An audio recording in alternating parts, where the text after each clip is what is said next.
It's not a game, it's a rich thing. Amazing 12,500-year-old paintings discovered deep inside the Amazon rainforests. The Amazon rainforest has uncovered one of the world's greatest pieces of fossil rock art. Archaeologists also uncovered tens of thousands of animal and human drawings on cliffs extending approximately 13 kilometers in the Colombian Amazon, called the Sistine Chapel of the Ancients. Some of these works date back 12,500 years, as shown by depictions of extinct Ice Age wildlife such as mastodons and giant sloths. Some of the first people to conquer the Amazon saw these creatures and painted them. His photographs depict a long-lost world. The paintings are so big that researching them would take decades.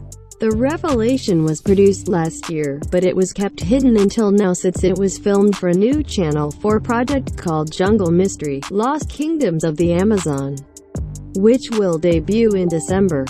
The location is in the Serrana de la Lindosa, which has rock art, as well as the Chiribiquete National Park. Alshamahi, an archaeologist and adventurer who presented the documentary, told The Observer the discovery is so new that they haven't even assigned the place a name yet. Your feelings flow while you're there? We're talking tens of thousands of paintings here. Counting them together will require centuries. Any turn you take takes you closer to a new wall of paintings, according to José Iriarte, a professor of archaeology at the University of Exeter and the leader of the British Colombian team that discovered the wall. We began to see species that have now been extinct. We have no question you are looking at a horse, for example, since the pictures are so natural and well made. The Ice Age horse's profile was wild and stylized. It's so detailed that horsehair can be used. It's fun to watch. Fish, turtles, lizards, and birds are among the images, as are people dancing and holding hands, among other things. The location is so isolated that a team of archaeologists and filmmakers had to trek for 4 hours after a 2-hour drive from San José del Guaviare. They seemed to escape the region's most unsafe residents in every way. Alligators are everywhere, and we were still on the lookout for snakes, according to Alshamahi, who remembered a large bushmaster Chacoanamute rattled, America's deadliest snake, with an 80% mortality rate, barring its path into the forest.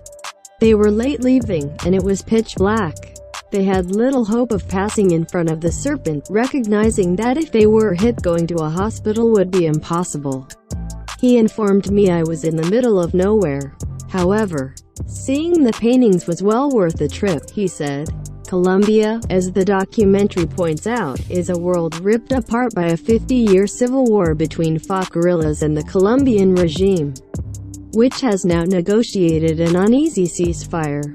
The region where the paintings were found was totally off-limits until recently, and approaching it safely always necessitates cautious diplomacy.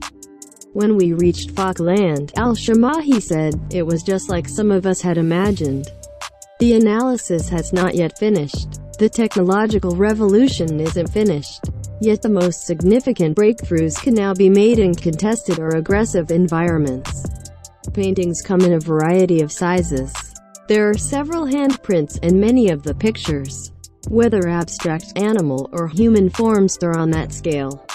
Alshamahi was taken aback at how tall all of them are. I'm 1.55 meters tall, and looking up will hurt my neck too much. How can they scale those cliffs? In reality, some of the paintings are so far up that only drones can see them.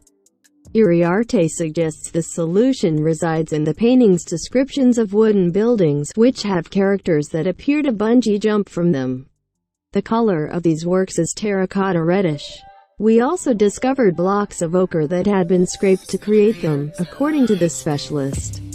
He said, it's fascinating to note that all of these huge creatures tend to be surrounded by tiny men with their arms raised, like worshipping these objects, speculating whether the paintings had sacred or other meanings. Non-humans, such as animals and trees, have a spirit for Amazonian cultures, and they interact and relate to people in a cooperative or aggressive way through shamanic ceremonies and traditions depicted in rock art, he clarified. Having the megafauna of the Ice Age, which is a period measure, was one of the most interesting things. People don't want to know that Amazon has updated its look. It wasn't quite like this. Of course, a horse or a mastodon in these drawings wouldn't survive in a jungle. They're excessively broad. They are not just giving clues about when they were painted by any of the first humans, which is incredible in and of itself, but they are also giving clues about how this same location might have been something like the savannah, Alshamahi concluded. The team confirms that what they discovered is just the tip of the iceberg and that they will return to the site in the near future to look for more.